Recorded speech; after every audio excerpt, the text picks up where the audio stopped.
Good morning mga katungganers. So ngayong araw pupunta ako ng bukid. So mag-aabuno ako ng aking mga tanim doon.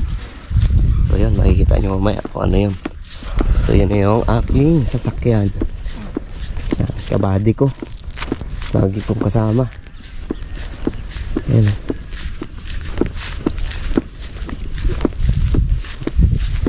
Mag-aabuno tayo ngayong araw.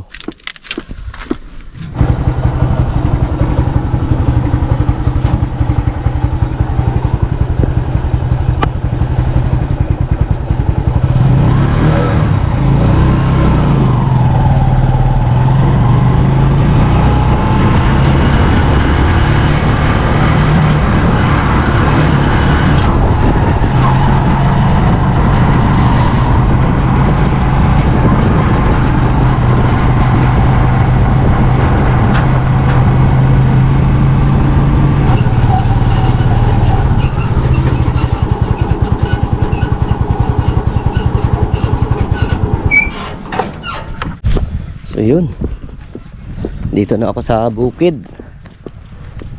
So ayan. So nakapatanim na ako ng sibuyas. So kaya lang bunda natin. So medyo maliliit. Pero ano na yan, magalaki rin yan. So bagong patubig yan kahapon. Medyo nagka-depresya mga katungganer sa punla. Gawa ng yung iba nagkaroon ng amag, kaya yan, hindi na punuan yung aking linis. Yan yan yung walang tanim. So yan. So bali 4 na lata to. So sana pala rin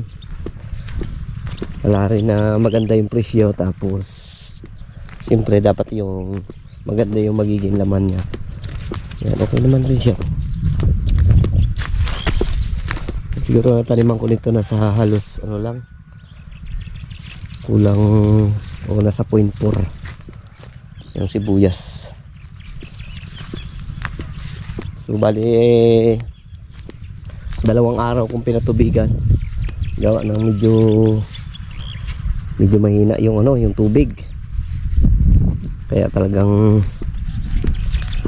medyo matagal-tagal tayong nagpatubig. So ayan So bali nabunuhan ko na rin to. Pagpatubig ko sabay tuloy abuno. So nag-spray na rin ako ng pangdamo. Kaya ayan, nakikita nyo pula-pula na yung kanilang kulay ng damo. So ayan So siyempre mag-aabuno tayo ngayon. Sisilipin natin yung tanim kong dito pakwan. So may bunga na rin siya. So bali 1 lata lang naman to. So ayan. So may mga maliliit pa. So huli na bunga yung iba. So mayroon naman na yan, may bunga na medyo malaki na rin siya. So hindi ko nasikaso ng gusto, kaya medyo kung napansin nyo madamo.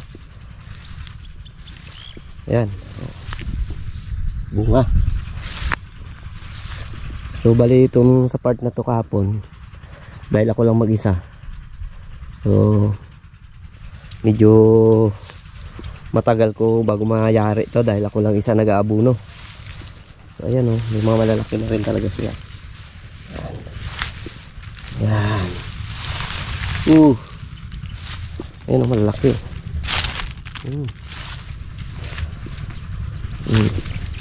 Ito pa. Grabe laki. Mga ano na yan, mga 5 kilo.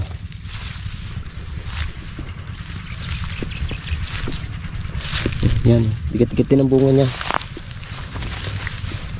So inabunuhan ko pa para lumaki yung bunga. Ayan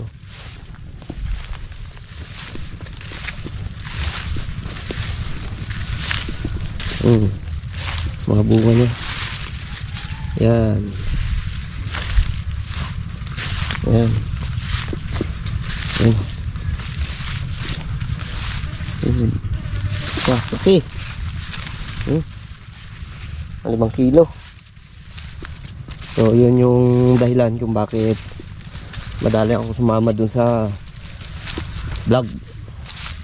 So, si Kapart, si Wardog, tsaka si Barbaro lang. So, ayan, may mga pahabol pa na bunga. So, maghahabol pa rin yan. Ayan, manggaling doon hanggang dito kahapon. Yan yung tanda ko sa kung saan ako nagtapos ng pag-abuno.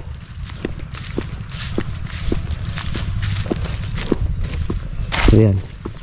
So, ganyan lang ang buhay-buhay dito sa probinsya. So, pero trabaho ko talaga sa dagat. So, nung magkaroon ako ng asawa, nagsama kami ni Mrs. K. So, natuto akong magsaka. So, natuto ako dito sa bukid. Kasi nga, hindi sa lahat ng pagkakataon malakas yung dagat. So, nagtry ako na magtrabaho dito. So, nagpalay, nagtanim ng mga ganyan, sibuyas. Para maiba naman. Para dapat lahat ng trabaho alam natin. So, tabi-tabi po. May malaking puno dito. So, dito yung aking makina nakalagay. So, yan ang aking drum. So, may natira pa akong abuno. Ito. So, siyempre, yan yung makina natin. So, start na tayong maglagay ng abuno. So, yun. Kuha tayo ng balde. So, yun. So, ito yung aking abuno. Sa isang balding tubig, ang ilalagay ko isang lang. Isang ganto. Isang takal. Yan. Tapos pupunuin na tubig.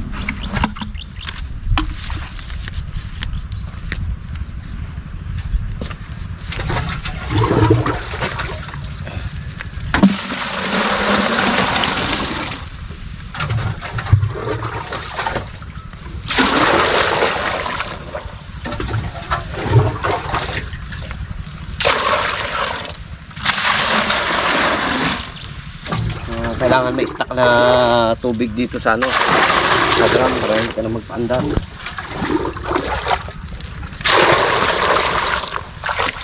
So, dapat haluin natin para matunaw yung abuno natin. So, kasi pag hindi matunaw yan, ang yan, mas matapang yung tubig doon sa baba kaysa dito sa taas ng abuno. Ganun lang kasimple yan.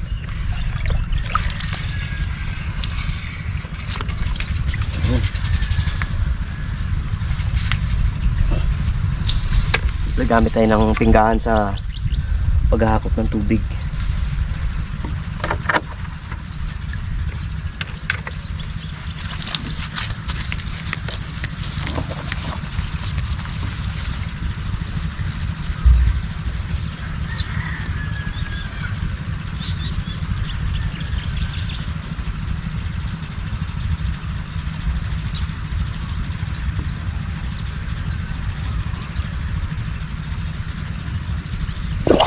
Sa paglalagay naman ng abuno, so yan, ganyan kadami yan. So kailangan ang lagay ko niyan is sa isang ganito, bali dalawang puno. Yan. So kaya lang may kahirapan na siya hanapin yung mga puno gawa ng nagsalikop na siya, tapos ang daming damo. So hindi ko kasi na-sprayhan ng pandamo. Kaya daming bunga. Kaya medyo mahihirapan tayo na hanapin yung puno. Ganyan lang. Hawi-hawiin lang ng paa. Tapos may katagalan talaga. So gawa na ngayon, dinamo. Sayang. Kung natutukan ko to, Kasi nag-focus kasi ako doon sa ano, sa sibuyas. Ayan, may mga bahay na ng daga, oh. Oy, wag niyong kainin yung mga ano ko, mga tanim. So, medyo mahal din yung puhunan yan. Huwag niyong sirain, magbahay lang kayo dyan. Yung abono ko na to para pampalaki ng bunga. So katulad na yan, oh. Yan ang magalaki na bunga kasi yung green na green siya. So kaya ko inabunuhan to ngayon ng ginapuno-puno ko, pinababad ko yung abono sa tubig para lumaki, humabol. Kasi yung iba malalaki na, yung katulad na yan, maliliit pa, oh. Iba kasi pag yung nag-abuno ka ng ano eh, ng binabad mo kaagad sa tubig, talagang kain niya kaagad yung abuno.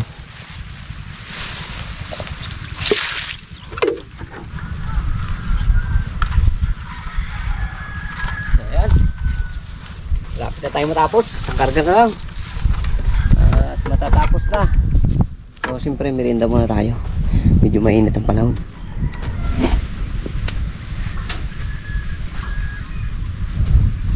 Merienda pa tayo. O medyo mainit ang panahon, pero parang uulan naman. Kanina gamon-ambon na eh. Ano ang paligid, madilim. Merienda muna tayo. So yun talaga yung buhay dito sa bukid eh. Lalo kapag nag-iisa ka, wala kang kausap.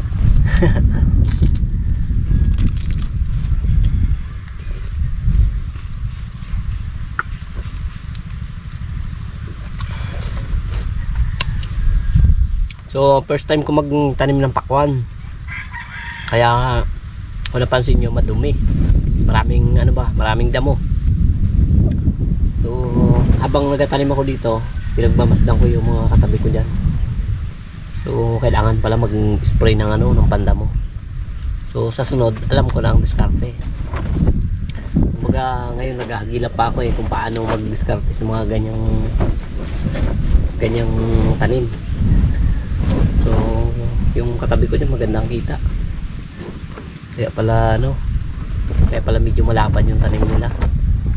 So sa pagtatanim pala ng ano, ng pakwan na ganito, dapat medyo malapad para pansin ka ng buyer. Ngayon katulad na yan sa akin, lata lang. So kumbaga hindi pansinin ng mga buyer kasi medyo maliit lang, mga 0.2 lang siguro itong taniman ko ng ano, ng pakwan. Tsaka medyo ano, maraming damo.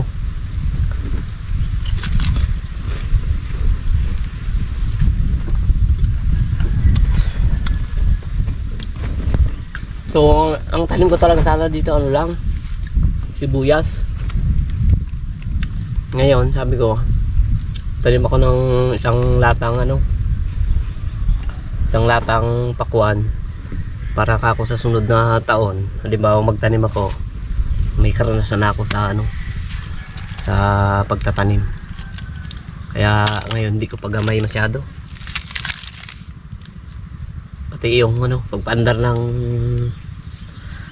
makina hindi pa ako marunong. Kaya pag halimbawa nagpaandar ako dito, magakuha ako ng mga tao dyan, yung bilas ko doon, siya yung tiga-paandar ko ng makina. Eh, hindi pa ako marunong makinita. So yung ano naman, yung di batak, ay kahit na anong laki niyan, kaya ko yung paandarin. Kaya lang pag mga ganito, kumbaga may phobia na ako dito eh. Kasi dati pag paandar ko ng ganyan,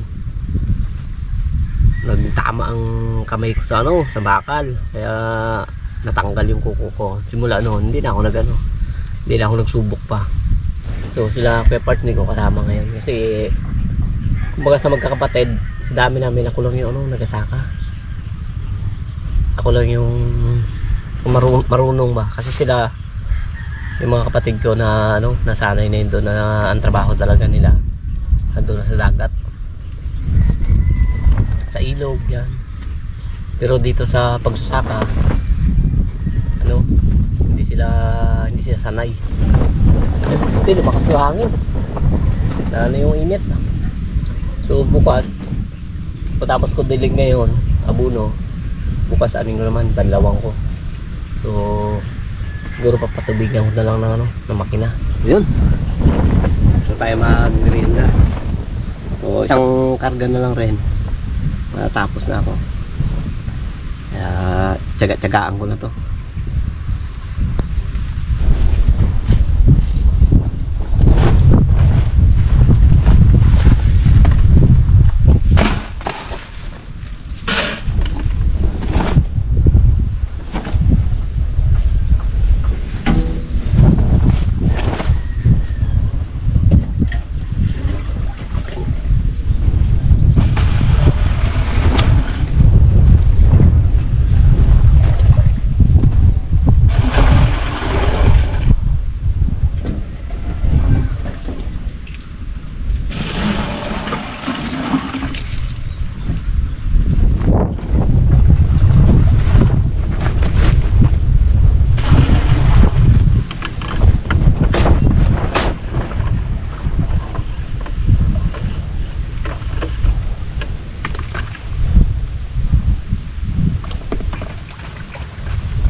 Banda medyo nahuli magbunga gawa ng huli na itong tinanim.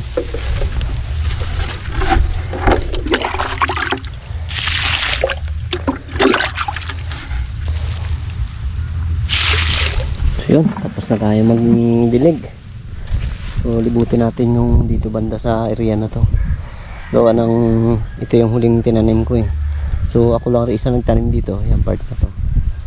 Yung mga tira-tirang binhi ko. So mayroon pa akong haba. Ang bunga niya. Ayan, medyo malaki na to.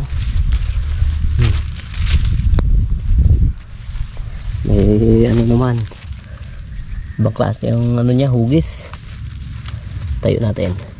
Ayan. So medyo mas maliliit ang bunga nito dito gawa ng nahuli. Halos isang linggo ang pagitan nandun sa taas. Yan. Pero may mga na rin malalaki. Yan.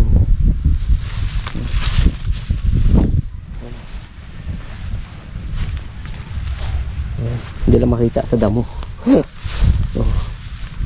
So kumbaga bago pa lang sila lumalaki yung bunga. Ayan.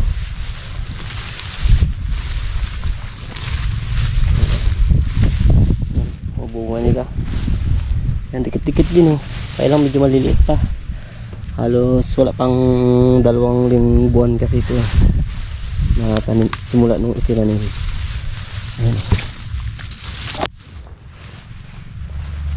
Ayan, dikit-dikit bunga nya. Ayan kung nakikita lang, pansin nyo sa kabilang area sa kapitbahay ko dyan, ang lalaki na. So yung akin medyo maliliit pa gawa ng nahuli. Nauna sila halos sa akin tumanim ng mga 2 linggo. Ang bilis lang naman pala yung pakwan, lumaki. So sa sunod na taon yan yung tatargetin ko, yung makapagtanim ako ng pakwan. Bago pa lang nagabuilo maglaki.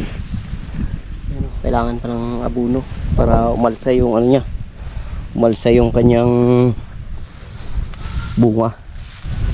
So dito talagang maraming bunga dito, kaya lang di pa mapansin gawa ng nahuli bumunga. So, pero nagsalikop siya. Ayan tulad ko. Yan yung tapakan ko. Sayang. Ayan. Ito po, dikit-dikit na rin yung bunga niya. So mga 1 linggo pa to, talagang makikita mo na yung dami ng bunga niya. Gawa ng aalsa na yun dyan sa mga dahon-dahon. So, pag bumaba yung dahon na yan, saka mo mapansin. Ayan o.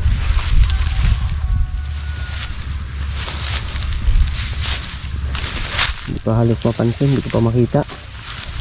So, ayan o. Ayan, bago natin mapansin yan pag ganyan nakalalaki.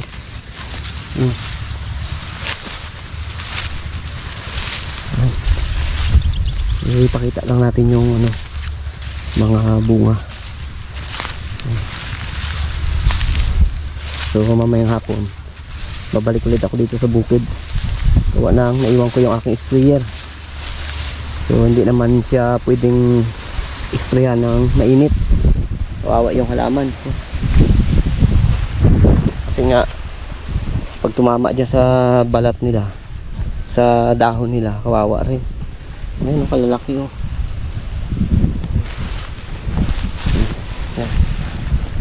Yan oh.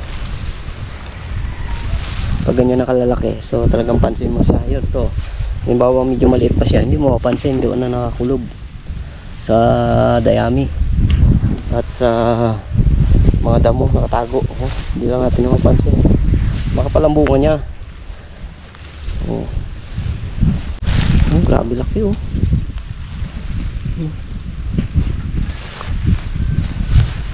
Oh, dalawa. Dikit-dikit. Oh, grabe laki. Oh.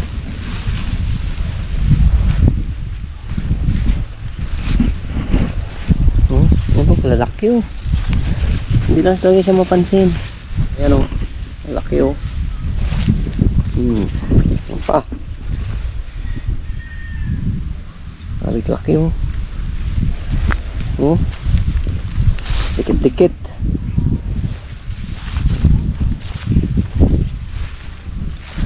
Kaya ang problema, nagkaka-apids na siya. So kapag matanda na kasi ang dahon, nagaganyan na yan. Pero yan, wala nang problema yan. Basta ang importante dyan, at pagbunga natin. Yung pagpapalaki ng bunga, baliwala na yan. Tsaka ang isang importante dyan, talagang spray para hindi dapuan ng uod. Kasi pag dinapuan ng uod yan, ako marireject ang bunga niyan. Katulad yan oh. Pero magaling na siya. Yan, dinapuan ng uod dati yan. So nung inisprayan ko, yun, namatay siya. Hindi na siya makaano. Magkakaroon kasi ng mapa yan eh. Marireject. Oh, lalaki oh.